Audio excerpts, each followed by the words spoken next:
Good afternoon. Ito yung natapos nating tahi ng sapatos.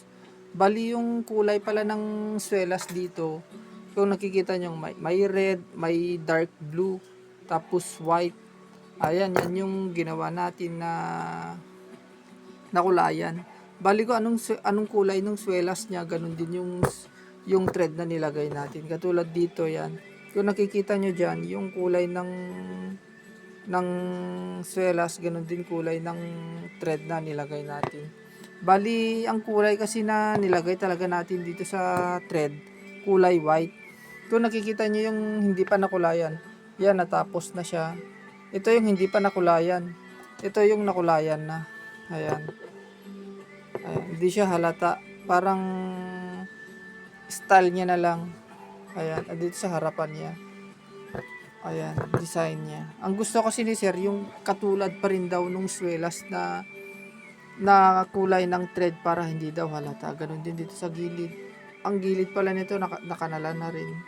Natahi tapos nakanalan. Ayan. Pino pala yung tahi dito. So, ganyan siya kapino. Saka lubog yung tahi niya. Kaya protektado sa pudpud. Kahit mapudpud man to, hindi naman madadamage tong pinaka thread niya. Kasi nakalubog yung thread niya dito sa kanal mismo. Saka malayo dito sa may pinakaapakan ng swelas. Kasi nasa gilid mismo siya. Ayan. Yan yung ginagawa ko sa pagtatahi. Bali, dinidikit ko muna to bago tinatahi para mas lalong dagdag tibay na rin. Minsan kasi pagka hindi natin dinikit ito diretso tahi, ang nangyayari napupunit kasi walang puwersa na kumakapit dito sa protector niya. Ang nangyayari pagka nagkaganon, walang nakadikit diretso tahi na, mapupunit yung pinaka swelas niya dito sa baba, yung protector niya. Kaya ang kailangan gawin, ginagawa ko, dinidikitan ko muna ng maayos na sa rugby bago ko tinatahi. Tapos pino rin yung tahi. Ayan. Ito yung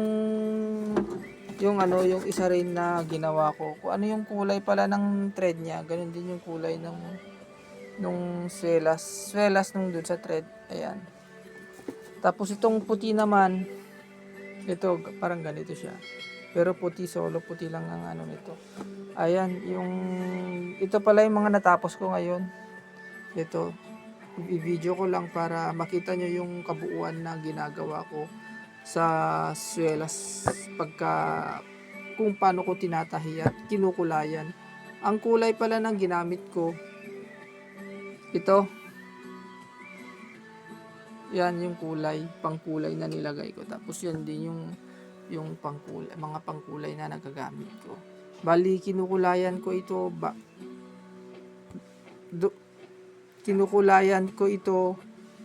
ayon dun sa kulay ng swelas na nakalagay. Okay. Salamat sa mga gustong magpagawa. Message nyo na lang po ako sa Facebook page o kaya tawagan nyo po ako sa aking cellphone number. Okay. Thank you and God bless sa ating lahat. Salamat!